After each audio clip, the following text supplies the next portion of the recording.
Hi friends, welcome to tasty cooking. இன்றைக்கி நம்ம சேனலில் ரெஸ்டாரண்ட் ஸ்டைலில் ஒரு சூப்பரான சைட் டிஷ் ரெசிபி தான் பார்க்க போகிறோம். இது செய்யறதுக்கு பவுலில் 1/4 கப்பு தயிர் எடுத்துக்கோங்க.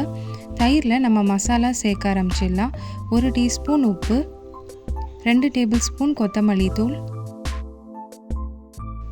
1 table spoon garam masala, 1 table spoon Kashmiri மிளகாய் தூள், 1 டீஸ்பூன் ஜீரகத்தூள், 1/4 டீஸ்பூன் மஞ்சத்தூள் எல்லாத்தையும் சேர்த்து நல்லா கலந்து விட்டுருங்க. 1 டேபிள் ஸ்பூன் தண்ணி சேர்த்துக்கலாம். சேர்த்துட்டு நல்லா மிக்ஸ் பண்ணிடுங்க. இப்போது மசாலா பேஸ்ட்டு ரெடி ஆயிருக்கு. இதை தனியாக எடுத்து வச்சிடலாம். பேனில் 1 டேபிள் ஸ்பூன் எண்ணெய் சேர்த்துக்கோங்க. எண்ணெய் மீடியம் சூடாக இருக்கும்போது 3 வெங்காயத்தை ஸ்லைஸ் பண்ணி வச்சுருக்கோம், அதுவும் இதில் சேர்த்துடலாம்.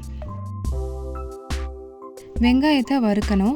அதுக்கு லோ ஃப்ளேம்லேயே வச்சு நல்லா கலந்து விட்டுருங்க. இப்போது பார்த்தீங்கன்னா ஒரு 10 நிமிஷம் ஆயிருக்கு. வெங்காயம் எல்லாம் கோல்டன் ப்ரௌனாக கலர் மாறி இருக்கு.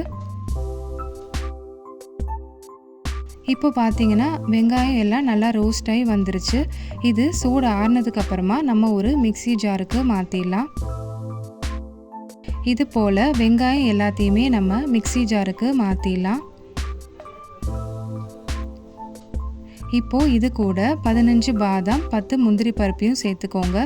இது இந்த கிரேவிக்கு நல்ல ஒரு க்ரீமி டெக்ஸ்டர் கொடுக்கும். அதே மாதிரி நல்ல ஒரு திக்னஸும் கிடைக்கும்.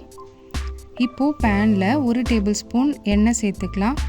எண்ணெய் மீடியம் சூடாக இருக்கும்போது பட்டை, ஸ்டார் அனைஸ், 4 கிராம்பு, 3 ஏலக்காய், கல்பாசி சேர்த்துக்கோங்க.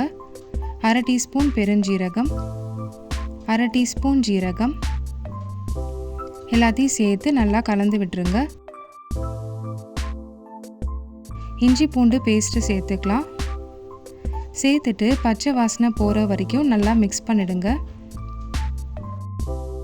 நம்ம ஏற்கனவே ஒரு மசாலா பேஸ்ட்டு ரெடி பண்ணியிருக்கோம், அதுவும் இதில் சேர்த்துடலாம். சேர்த்துட்டு நல்லா கலந்து விட்டுருங்க. இந்த பவுடரோட பச்சை வாசனை போகிற வரைக்கும் நல்லா இது போல் வதக்கி விட்டுறலாம். ஒரு 10 நிமிஷம் அப்படியே இருக்கட்டும்.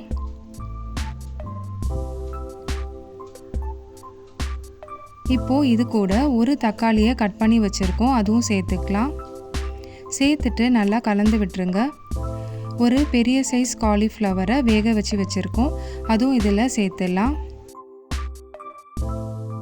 காலிஃப்ளவர் சேர்த்ததுக்கப்புறமா மசாலாவில் நல்லா கலந்து விட்டுருங்க. அப்போ தான் இந்த மசாலா எல்லாம் காலிஃப்ளவரில் பிடிக்கும். ஒரு மூடி வச்சு க்ளோஸ் பண்ணி ஒரு 10 நிமிஷம் குக் பண்ணிடுங்க.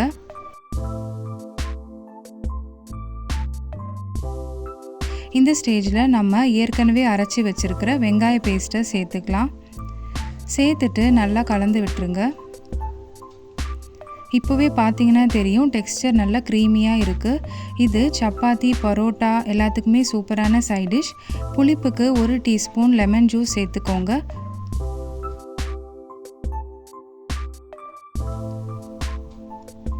இது இப்போது ரெடி ஆகிடுச்சு. மேலே கொத்தமல்லி தழை தூவி இறக்கிக்கலாம். நீங்களும் கண்டிப்பாக இதே போல் ட்ரை பண்ணி பாருங்கள். ரெஸ்டாரண்ட் ஸ்டைலில் இருக்கும். டேஸ்ட்டு ரொம்பவுமே சூப்பராக இருக்கும்.